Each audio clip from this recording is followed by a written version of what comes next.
अब इकाई 1 ख जल संसाधन का लघुत्तरीय प्रश्न हम लोग देखेंगे, जिसमें पहला प्रश्न है बहुउद्देशीय परियोजना से आप क्या समझते हैं। जैसा कि इस शब्द से ही ऐसा अर्थ स्पष्ट हो रहा है कि बहुउद्देशीय अर्थात बहुत से उद्देश्यों की पूर्ति हेतु तैयार की गई योजना को बहुउद्देशीय परियोजना कहा जाता है।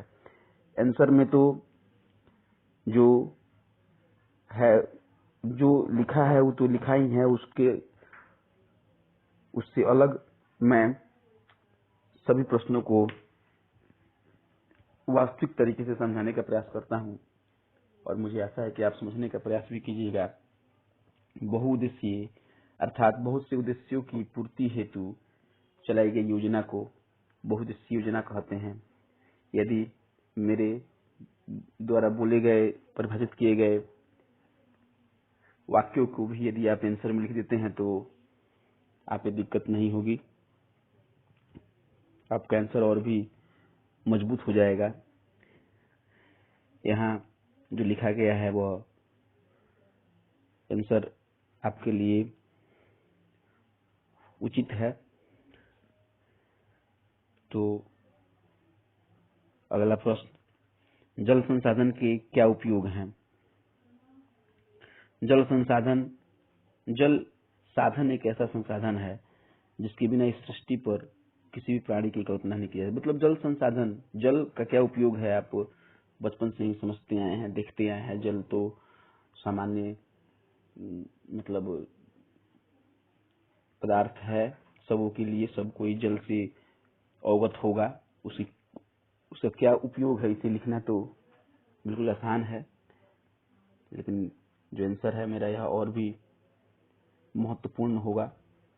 अंतर्राज्यीय जल विवाद। अंतर्राज्यीय का मतलब होता है कि एक दूसरे राज्य में जल को लेकर के होने वाले विवाद अंतर्राज्यीय जल विवाद कहा जाएगा। जैसे कोई नदी उत्तर प्रदेश से होती हुई यदि बिहार में पहुंचती है और उत्तर प्रदेश में जो है बांध लगा करके अगर जल को रोका जाए तो वहां पे जो विवाद उत्पन्न होगी दोनों राज्यों के बीच, वह जल अंतर्राज्यीय जल विवाद कहलाएगी। जिसकी कुछ बातें आपको यहाँ पे दिखाई गई हैं, जिसके कुछ नदियों की और राज्यों की चर्चा भी उसमें की गई होगी, जिसे आप देख करके स्क्रीन से उतार करके लिखने का प्रयास कीजिए। जल संकट क्या है।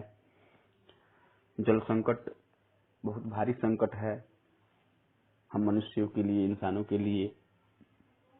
जल की अनुपलब्धता, जल अगर उपलब्ध नहीं होगा तो वह संकट के रूप में होगा। सूखा की स्थिति, जल संकट हमारे लिए बहुत ही कठिन समस्या है।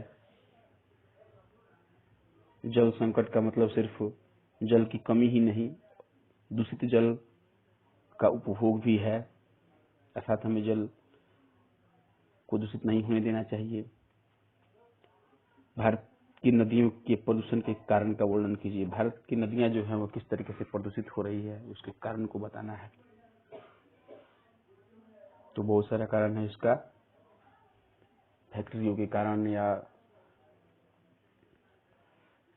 लोगों के कचरे बहाने के कारण वगैरह वगैरह। इस आंसर में आपको कुछ मिलेगा। अगला प्रश्न है, जल संरक्षण से आप क्या समझते हैं। जल का संरक्षण बहुत जरूरी है, क्योंकि जब जल ही जीवन है, जाहिर सी बात है जिस चीज की जितनी आवश्यकता होती है उसका संरक्षण उतना ही जरूरी है। ऐसा कहा गया है कि जल ही जीवन है तो उसका संरक्षण करना भी जरूरी है। जल के बिना इस मृत्युलोक पर, इस धरती पर सृष्टि नहीं रह पाएगी। जल के बिना इस मृत्युलोक पर, इस सृष्टि पर जीवन नहीं रह पाएगा। इसलिए जल का संरक्षण अत्यंत जरूरी है और इसके लिए आंसर में बहुत सारे कदम उठाए गए हैं। इसके आप लिख सकते हैं और लिखने के बाद आप इसे याद करने और समझने का प्रयास कर सकते हैं। अगला प्रश्न, वर्षा जल की मानव जीवन में क्या भूमिका है? इसके संग्रह के पुनर्चक्रण की विधि का वर्णन करें। वर्षा जल का मानव जीवन पर बहुत बड़ी भूमिका है। वर्षा तो जल, इस पृथ्वी पर जल आपूर्ति का सबसे उत्तम स्रोत है, जिसकी भूमिका आपको बतानी है। बहुत ही उत्तम स्रोत वर्षा ही है। वर्षा के माध्यम से ही शुद्ध जल मिट्टी को मिल पाती है और वह जल जो है भूमिगत होकर के भूमि जल स्तर को बनाए रखता है। इसके अलावा खेतों में फसलें सुरक्षित हो पाती हैं, सूखे की समस्या से बच पाती हैं। इस तरीके से आंसर में भी आपको बताया गया है। और उसका संग्रहण भी जरूरी है।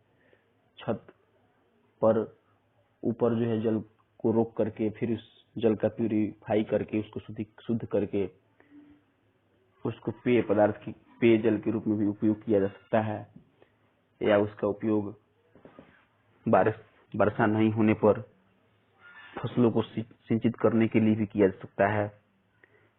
और मुख्य पहलुओं की चर्चा इस आंसर में की गई है। किस जगह पे कैसे किस तरीके से जल को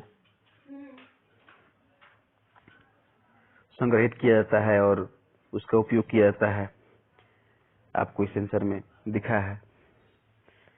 इसके बाद मैं जल्द ही इसके अगले वाले चैप्टर के प्रश्न उत्तर को लेकर के आऊंगा।